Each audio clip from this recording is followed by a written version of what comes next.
Hello everyone, welcome back to my channel. मेरा नाम है साक्षी गुप्ता और आज की इस वीडियो में हम लोग समझने जा रहे हैं चैप्टर 7 डेटा हैंडलिंग का पार्ट 3, जो कि इस चैप्टर का लास्ट पार्ट है। और अगर आप लोग मेरे चैनल पर नए हैं तो प्लीज़ मेरे चैनल को सब्सक्राइब कीजिएगा। तो ये कुछ टॉपिक्स हैं हम इसमें कवर करने वाले हैं, जिसमें कि पहला है हमारा एक्सप्रेशन, दूसरा है हमारा इसमें लॉजिकल एक्सप्रेशन, जो कि एक्सप्रेशन का ही पार्ट है। तो इससे थोड़ा सा मैं अलग से डिटेल में समझाऊंगी। नेक्स्ट पार्ट है हमारा इसमें टाइप कास्टिंग, और फोर्थ मोस्ट इंपॉर्टेंट है जो कि है हमारा एक्सेप्शन। तो बने रहिएगा और लास्ट तक ज़रूर देखिएगा इस वीडियो को। तो बढ़ते हैं अपने पहले टॉपिक की तरफ।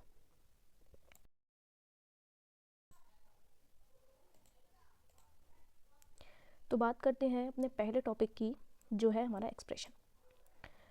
तो मान लो जैसे कि जब हम मैथ्स में लिखते हैं 5+3 या फिर a>b, उसको हम लोग क्या बोलते हैं? एक्सप्रेशन कहते हैं। तो पाइथन में भी वही सेम कॉन्सेप्ट होता है। जैसे पाइथन कहता है कि atoms plus operator is equal expression. जैसे कि मान लो मैंने यहाँ लिख दिया कि atoms plus operator is equal to क्या होता है हमारा? एक्सप्रेशन। ठीक है, वही चीज़ वहाँ लिखी हुई है। एटम का मतलब क्या होता है? एटम मतलब जिसके पास वैल्यू, जैसे कि आपका कोई नंबर हो, कोई स्ट्रिंग हो, कोई लिस्ट हो, कोई टपल हो, एट्सेट्रा। फॉर एग्जाम्पल जैसे कि आपका 5 ले लो, हेलो ले लो, कोई स्ट्रिंग लिखी हुई है, कोई वेरिएबल ए लिखा हुआ है, कोई हमारी लिस्ट लिखी हुई है, उसके अंदर 1 2 3 वैल्यूज़ पड़ी हुई हैं। तो ये सब हमारे क्या होते हैं? एटम्स होते हैं। अब बात करते हैं एक्सप्रेशन के टाइप्स की। तो कुछ 4 टाइप्स की यहाँ पे बात हो रही है, जो कि है एक arithmetic expression, relational expression, logical expression और स्ट्रिंग एक्सप्रेशन। तो एक एक करके सबको समझते हैं। अरिथमेटिक एक्सप्रेशन आप जानते हैं, जिसमें हमें नंबर्स और अरिथमेटिक ऑपरेटर्स हमारे। एग्जाम्पल की बात करें, यहाँ पे मैंने एग्जाम्पल्स पहले से लिखे हुए हैं। जैसे कि मैंने एक CH नाम का वेरिएबल बनाया और उसके अंदर क्या किया, उसके अंदर मैंने 5 वैल्यू को असाइन कर दिया। ठीक है, वहीं एक I नाम का वेरिएबल बनाया जिसमें मैंने 2 असाइन कर दिया। D नाम का एक वेरिएबल बनाया और उसमें 5 असाइन कर दिया। एक B नाम का वेरिएबल बनाया, उसमें मैंने 1 असाइन कर दिया। ठीक है, फिर एक कैपिटल A नाम का वेरिएबल बनाया और उसमें मैंने ये एक्सप्रेशन लिखा है, जिसमें मैंने प्लस का भी यूज़ करा है, डिवाइड का भी यूज़ करा है, मल्टीप्लाई का भी यूज़ करा है। तो ये पूरा को क्या कहेंगे हम लोग? एक्सप्रेशन बोलेंगे। ठीक है, अब नीचे मैंने A को प्रिंट किया है और फिर उसके मैंने टाइप को भी प्रिंट कराया। अब आप देखो यहाँ पे डिवीजन लगा हुआ है, डिवीजन तक लगाया। डिवीजन का मतलब हमारा जो आंसर है वो डेसिमल में आएगा। ठीक है, डेसिमल में आएगा, दैट मीन्स उसका टाइप क्या होना चाहिए? वो उसका टाइप होना चाहिए हमारा फ्लोटिंग पॉइंट नंबर। देखो अगर मैं इसे एग्जीक्यूट करूँगी, एक सेकेंड, इस एक्सप्रेशन को, तो देखो यहाँ पे हमारी जो वैल्यू आई है वो आई है, हमारा आंसर क्या है? 1.4, जिसका टाइप हमें क्या बताया गया है? Floating point number. तो ये था हमारे। नेक्स्ट बात करते हैं रिलेशनल एक्सप्रेशन की। रिलेशनल एक्सप्रेशन में क्या होता है? सिंपली हमारी वैल्यूज़ कंपेयर की जाती हैं और जो भी हमारा आउटपुट आता है वो या फिर तो ट्रू में आता है या हमारा फॉल्स में। समझते हैं।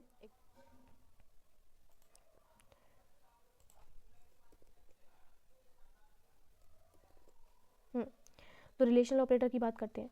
रिलेशनल ऑपरेटर मैंने क्या किया, एक वेरिएबल बनाया A नाम का और उसमें मैंने एक 10 वैल्यू डाल दी। दूसरा आप देख पा रहे होगे स्क्रीन पे, दूसरा वेरिएबल है B, जिसमें मैंने 23 वैल्यू डाली है। C में डाल दिया एक 23। दो वेरिएबल मैंने सेम वैल्यू डाली है।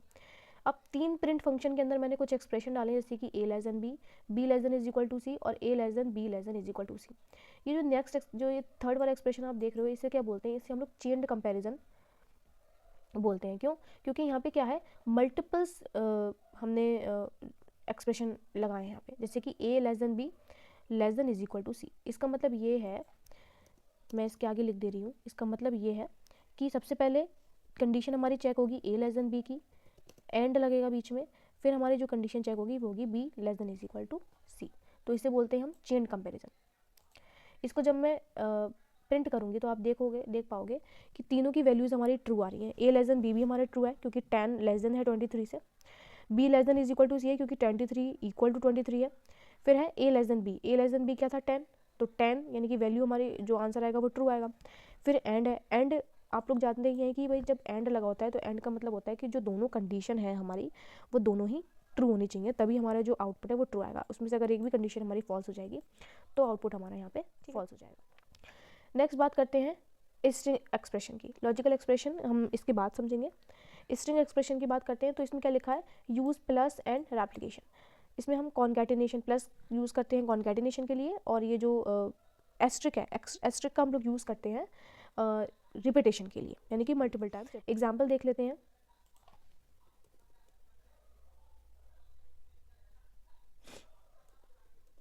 ठीक है, स्ट्रिंग एक्सप्रेशन की अगर हम बात करें तो देखो, सबसे पहला है स्ट्रिंग एक्सप्रेशन के अंदर स्ट्रिंग कॉन्कैटिनेशन। स्ट्रिंग कॉन्कैटिनेशन का मीन्स यानी कि कोई भी हमने एक स्ट्रिंग ले ली है और उसको क्या करेगा, वो कॉन्कैटिनेट कर देगा, दैट मीन्स जोड़ देगा।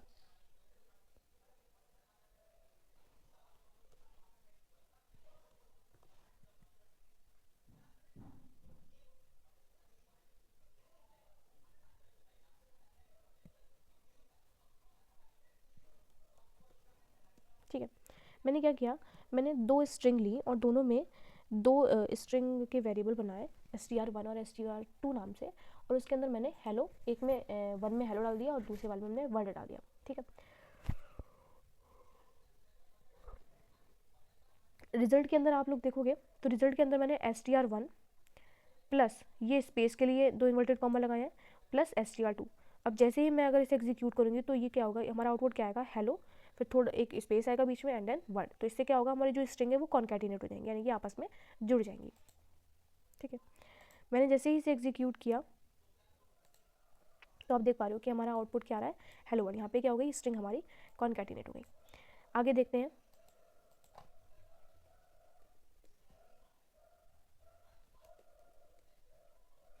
अब देखो नेक्स्ट इसमें लिखिए string type conversion. Type conversion का क्या मतलब होता है, इसका मतलब होता है जैसे कि मैंने पहले एक प्रिंट के अंदर एक स्ट्रिंग डाली है और प्लस में डाला है फाइल 5, दैट मीन्स ये हमारा गलत तरीका है, जो कि मैं आपको पहले भी बता चुकी हूँ कि ये क्या देगा, हमें एरर देगा, क्योंकि स्ट्रिंग और हमारा जो इंटीजर है वो आपस में उसके साथ कॉन्कैटिनेट नहीं हो सकता, उसे सपोर्ट नहीं करता है पाइथन। तो सही तरीका क्या है, हम क्या करेंगे, इस 5 नंबर को क्या करेंगे, हम लोग स्ट्रिंग में बदल देंगे, इसे स्ट्रिंग में कन्वर्ट कर देंगे। उसके लिए हमें सिर्फ उसके आगे str फंक्शन का यूज़ करना पड़ेगा और उसके अंदर हमें अपने नंबर को डालना पड़ेगा। तो जैसे ही मैं इसे एग्जीक्यूट करूँगी तो इसमें कोई भी एरर नहीं आएगी और जो 5 है वो हमारा इसमें जुड़ जाएगा। देखो पहले वाले में एरर आ रही, क्या लिखा है, कैन ओनली कॉन्कैटिनेट स्ट्रिंग, केवल हम स्ट्रिंग को और स्ट्रिंग के साथ कॉन्कैटिनेट कर सकते हैं, हम स्ट्रिंग और इंटीजर को कॉन्कैटिनेट नहीं कर सकते। अब मैं इसे एग्जीक्यूट करूँगी तो आप देख पा रहे हो कि हेलो और 5 हमारा अब कॉन्कैटिनेट यहाँ पे हो चुका है। क्यों, क्योंकि हमने उस नंबर को स्ट्रिंग में चेंज कर दिया, उसे कन्वर्ट कर दिया। ठीक है, नेक्स्ट हम लोग समझते हैं इसमें स्ट्रिंग रिपीटेशन के बारे में। स्ट्रिंग रिपीटेशन मैं आपको बता ही चुकी हूँ क्या होता है। स्ट्रिंग रिपीटेशन यही होता है कि अगर हम एस्ट्रिक लगा दें स्ट्रिंग और नंबर के बीच में तो क्या होगा, वो जो स्ट्रिंग है वो उतने टाइम्स हमारी रिपीट हो जाएगी। जैसे कि मैंने एक वर्ड नाम का वेरिएबल बनाया, उसमें एक स्ट्रिंग मैंने असाइन कर दी। ठीक है, प्रिंट में क्या लिखा, वर्ड, देन इस एस्ट्रिक ऑपरेटर को लगाया एंड देन 3 लिख दिया, दैट मीन्स ये जो वर्ड है वो हमारा 3 टाइम्स यहाँ पे रिपीट हो जाएगा। तो जैसे ही मैंने इसे एग्जीक्यूट करा तो यहाँ पे हमारा ये जो हाई वर्ड है वो 3 टाइम्स हमारा रिपीट हो चुका है। ठीक है, इसमें कोई ऐसी कोई बात नहीं थी जो आपको नहीं समझ में आई होगी। नेक्स्ट इसमें हम लोग देखते हैं इस जो कि बहुत इंपॉर्टेंट है, स्ट्रिंग इंडेक्सिंग, जो आपको पता ही होनी चाहिए। स्ट्रिंग इंडेक्सिंग क्या होती है, इस हम अब जानते हैं जो कैरेक्टर्स होते हैं उनकी जो इंडेक्सिंग है वो 0 से स्टार्ट होती है। ठीक है, यानी कि यहाँ पे p की 0 होगी, मैं यहाँ पे लिख देती हूँ कमेंट के अंदर,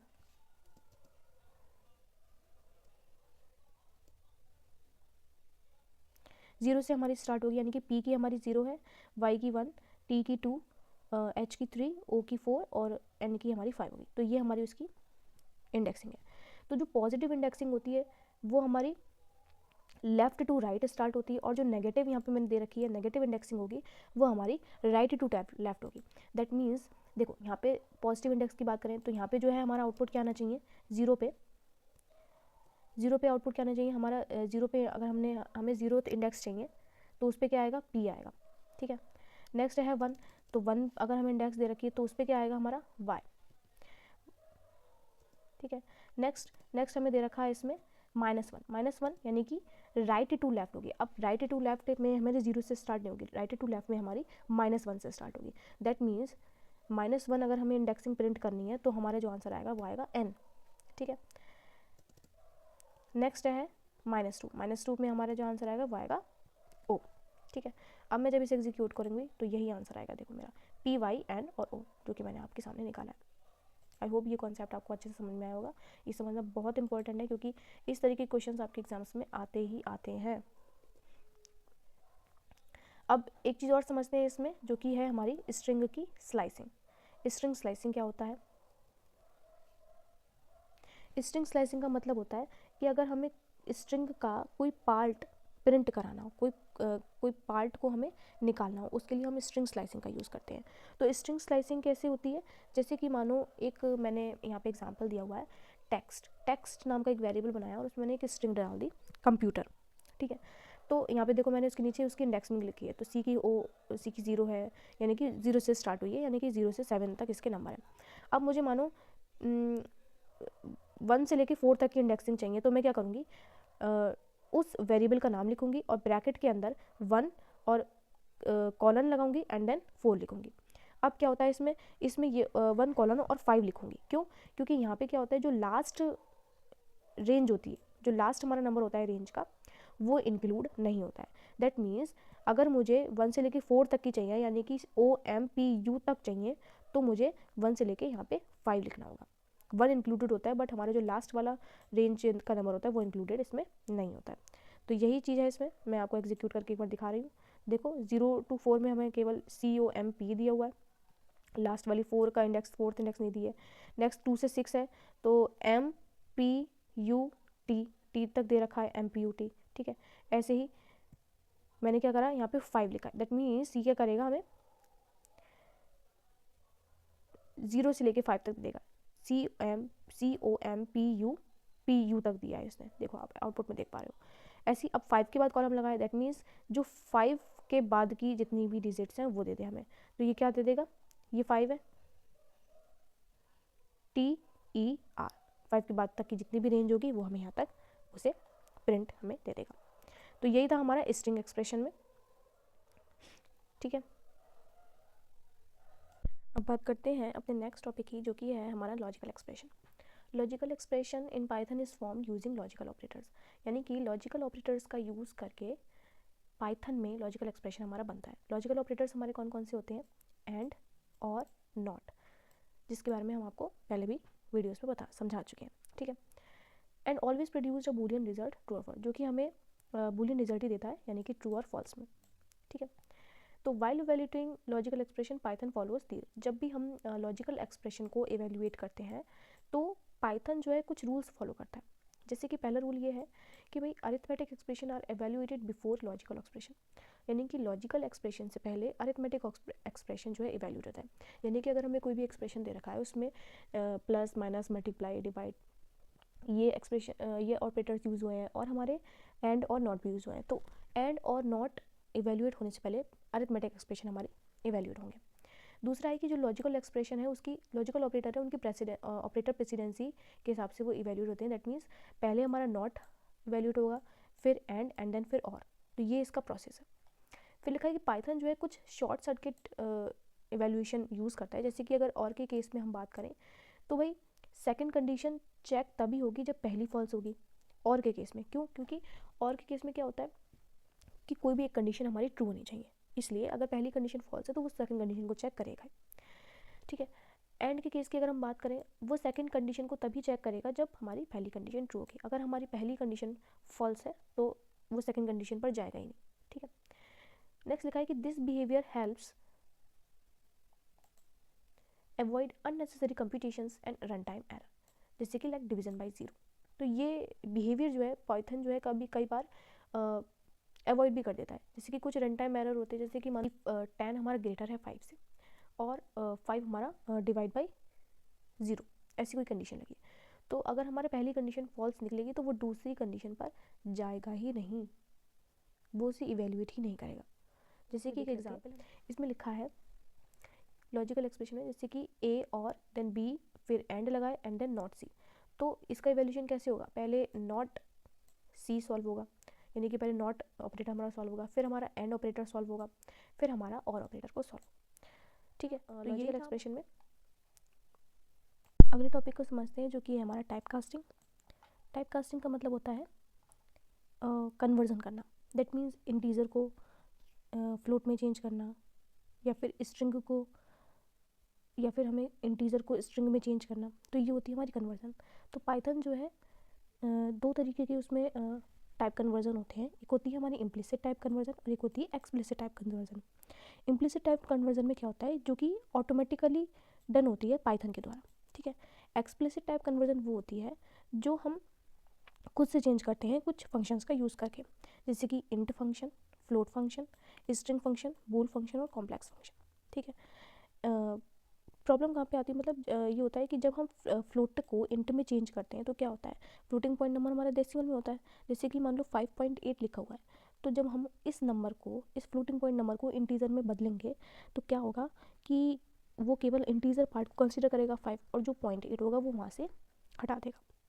तो ये कुछ लॉस ऑफ प्रिसिशन हो जाता है इस केस में, ठीक है। एक एग्जाम्पल देखते हैं हम, जैसे कि मान लो मैंने यहाँ पे एक ए नाम का वेरिएबल बनाया, उसमें 7.8 वैल्यू को असाइन कर दिया। ये फ्लोटिंग पॉइंट है। अब उसमें को क्या करा मैंने, उस वैल्यू को इंटीजर में मुझे चेंज करना है, बदलना है, तो मैंने इंट फंक्शन लगाया और उसके अंदर ए लिख दिया, ठीक है। उसको क्या कर दिया मैंने, बी में असाइन कर दिया। ऐसे ही सी में क्या करा, एक फ्लोट नाम का फंक्शन बनाया और मैंने लिख दिया 5, कि भाई इस 5 इंटीजर को मुझे फ्लोट में चेंज करके दे दो। एक डी नाम का वेरिएबल बनाया जिसमें मैंने इस str नाम का फंक्शन लगाया और उसमें लिख दिया 10, यानी कि इस 10 इंटीजर को तुम स्ट्रिंग में चेंज कर दो। ई नाम का एक वेरिएबल बनाया, उसमें मैंने बूल फंक्शन के अंदर लिख दिया 0, यानी कि इस 0 की बूल वैल्यू मुझे दे दो। तो जब मैं इसको एग्जीक्यूट करूँगी तो भैया आप देख पाओगे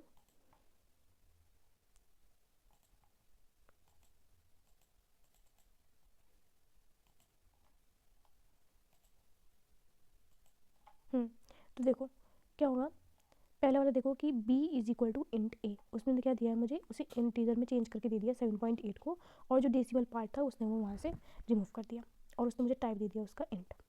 इसी तरह से उसने फ्लोट यानी कि 5 को फ्लोट में चेंज कर दिया तो 5.0 आ गया, 10 को स्ट्रिंग में चेंज करा तो 10 दिया है, टाइप दिया है स्ट्रिंग, और 0 को चेंज कर दिया है उसकी बूल वैल्यू में जो कि दिया है फॉल्स, और टाइप दे दिया है उसका बूल। तो ये था हमारा टाइप कास्टिंग। अब बात करते हैं अपने नेक्स्ट टॉपिक की, जो कि है हमारा डीबगिंग। तो डीबगिंग क्या होता है, सिंपल लैंग्वेज में बताऊँ तो डीबगिंग का मतलब होता है प्रोग्राम से बग्स हटाना। बग का मतलब होता है कोई भी एरर जो प्रोग्राम को सही से चलने नहीं देता। एरर क्या होता है, एरर या बग वो प्रॉब्लम होती है जिसकी वजह से प्रोग्राम या तो रन नहीं होता या हमारा गलत आउटपुट देता है। तो पाइथन में एरर्स के क्या क्या टाइप्स होते हैं, कंपाइल टाइम एरर होती है जिसके अंदर आपका सिंटैक्स एरर, सिमेंटिक एरर आता है, लॉजिकल एरर होती है, और एक होती है हमारी रन टाइम एरर। तो एक एक करके सबके एग्जाम्पल हम लोग समझते हैं। आ जाते हैं अपनी VS कोड की स्क्रीन पर। तो सबसे पहले एग्जाम्पल हम लोग लेते हैं सिंटैक्स एरर का। सिंटैक्स एरर की अगर हम बात करें, जैसे कि मान लो मैंने लिखा है इफ़ x हमारा ग्रेटर देन 5 है और प्रिंट में लिख दिया मैंने हेलो, ठीक है। तो अगर मैं इसे जब एग्जीक्यूट करूँगी तो भाई आप देखोगे कि यहाँ पे क्या आ रही है, हमारी सिंटैक्स एरर आ रही है। क्या, ये एक्सपेक्ट कर रहा है कॉलन को, यानी कि इफ़ स्टेटमेंट के बाद हमारा कॉलन लगाना बहुत ज़रूरी है, कुछ इस तरीके से, इसलिए यहाँ पे हमारा एरर आ गया। तो ये होती है, ये किस तरीके की एरर होती है, ये होती है हमारी सिंटैक्स एरर, ठीक है। नेक्स्ट हम लोग बात करते हैं, ठीक है। तो एक चीज़ और थी इसमें कि सिंटैक्स एरर कंपाइल टाइम पर ही हमारा पकड़ लिया जाता है। नेक्स्ट हम लोग बात करते हैं सिमेंटिक एरर की।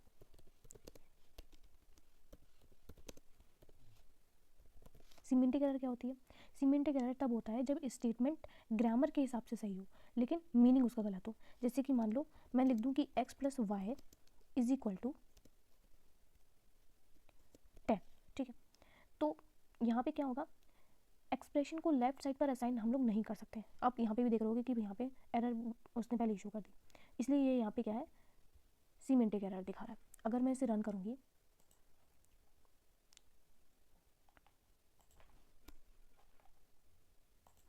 अब देखो, अब मैं इसे रन करूँगी तो ये यहाँ पे क्या कह रहा है, एरर दिखा रहा है। क्यों, क्योंकि ये कौन सी एरर होती है, ये सिमेंटिक एरर होती है। क्यों, जहाँ पे हम जो एक्सप्रेशन है वो हम लेफ्ट साइड पर नहीं लिख सकते, ठीक है, असाइन नहीं कर सकते। तो इसका जो करेक्ट कोड होगा वो कुछ इस तरीके से होगा, जैसे कि मान लो x is equal to y + 10, तो ये हमारा बिल्कुल करेक्ट कोड है, ठीक है। अब हम लोग बात करते हैं अपनी रन टाइम एरर की। रन टाइम एरर क्या होती है?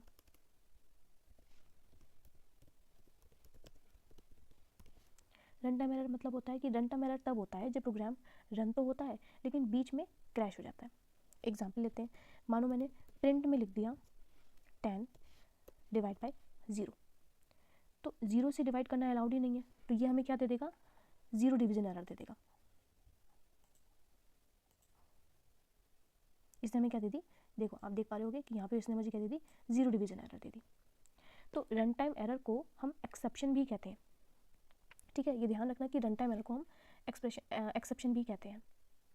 एक एरर हमें और समझनी है जो कि है इसमें लॉजिकल एरर। लॉजिकल एरर का ये एग्जाम्पल एक देख लेते हैं हम लोग। लॉजिकल एरर क्या होता है? लॉजिकल एरर में प्रोग्राम रन भी होता है, एरर भी नहीं देता, लेकिन आउटपुट गलत होता है। जैसे कि मान लो a इज इक्वल टू मैंने लिखा है 10 और b इज इक्वल टू मैंने लिखा है 20, ठीक है। अब मुझे इसका एवरेज निकालना है कि a plus b divide by 2, a plus b divide by 2। अब मैं जब प्रिंट करूँगी एवरेज को तो क्या होगा? मैंने जैसे ही इसको प्रिंट करा तो देखो यहाँ पे किसने क्या दे दिया मुझे? 20.0, जबकि जब मैं इसका एवरेज निकालूंगी 20 प्लस 10 यानी कि 30 डिवाइड बाई 2 जब हम करेंगे तो हमारा क्या आंसर आएगा? 15 आएगा, ठीक है, 15 आएगा। जो इसने हमें क्या दिया? 20 दिया। क्यों दिया? गलत आंसर हमने, क्योंकि ऑपरेटर प्रेसिडेंट की वजह से गलत आंसर आ रहा है। इसका करेक्ट कोड है हमारा, करेक्ट इस तरीके से लिखेंगे हम, a प्लस बी ये। तो इसमें क्या होगी? इसमें हमारी जो प्रेसिडेंस है वो ब्रैकेट की सबसे पहले होगी। तो क्या होगा? ये क्या करेगा? पहले ब्रैकेट्स को सॉल्व करेगा, इसके बाद वो डिवीजन करेगा, ठीक है। उसने पहले क्या किया था? उसने पहले डिवाइड कर दिया था, 20/2 कर दिया, 20/2 हो गया 10 और 10 प्लस 10 20 दिखा दिया था, इसलिए उसने मुझे एरर दी। अब मैं जब इसे रन करूँगी तो देखो कि मेरा आंसर बिल्कुल ठीक आ रहा है। तो ये होती है हमारी लॉजिकल एरर।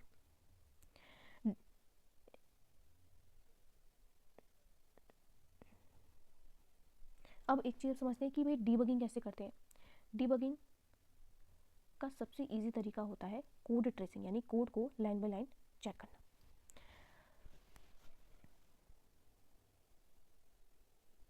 जैसे कि हम लोग कोई भी एक्सप्रेशन को जब हम सॉल्व कर रहे होते हैं, कोई भी आउटपुट जैसे कोड निकालने होते हैं, तो हम क्या करते हैं? ड्राई रन करते हैं, ठीक है। तो इस तरीके से हमें डीबगिंग करनी होती है। तो ये होती है हमारा डीबगिंग के जो एरर के टाइप्स थे वो।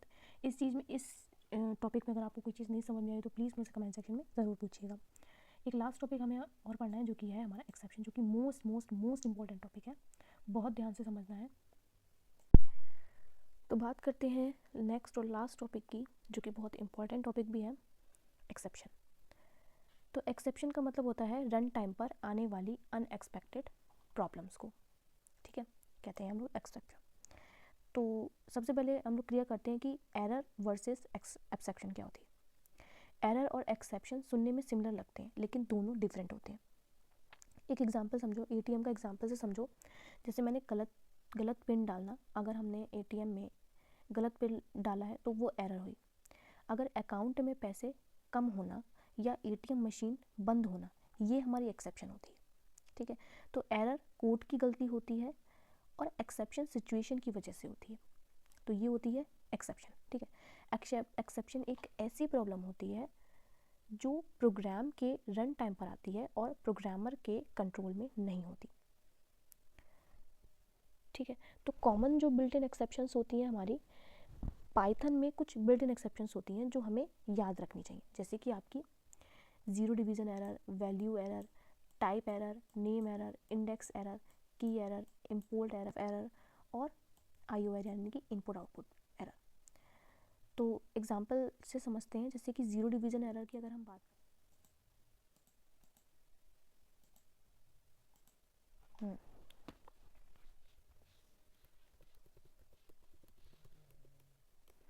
तो पहला आता है इसमें हमारा 0 डिवीज़न एरर।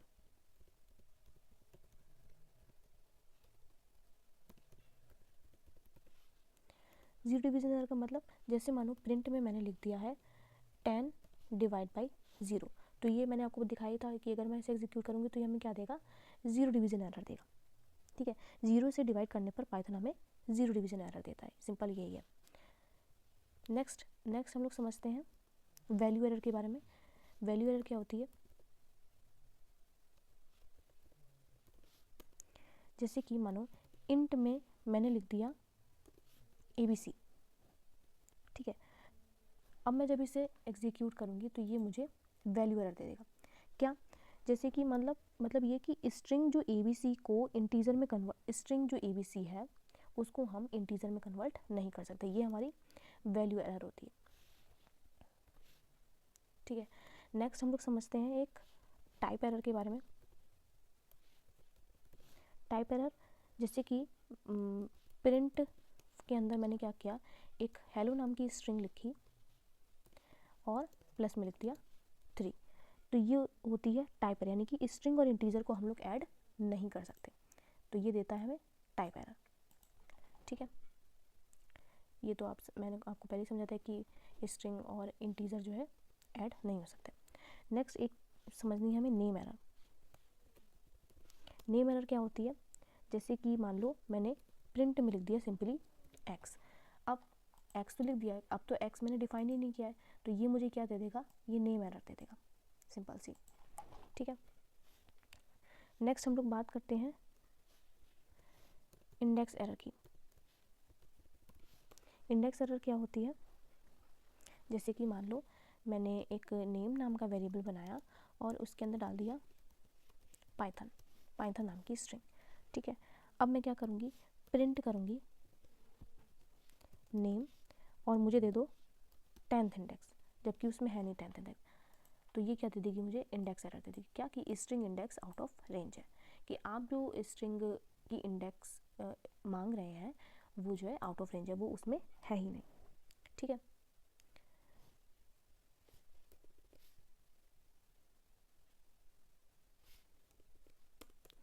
नेक्स्ट हम लोग समझते हैं इसमें की एरर के बारे में। की एरर की अगर हम बात करें, जैसे कि मान लो मैंने एक डी नाम का वेरिएबल बनाया और उसमें मैंने ब्रैकेट के अंदर इन्वर्टेड कॉमा के अंदर a लिखा और कॉलन लगा के लिख दिया 1, ठीक है। सॉरी, यहाँ पे कर्ली ब्रेसेस है, ठीक है। अब मैंने क्या किया, प्रिंट कर दिया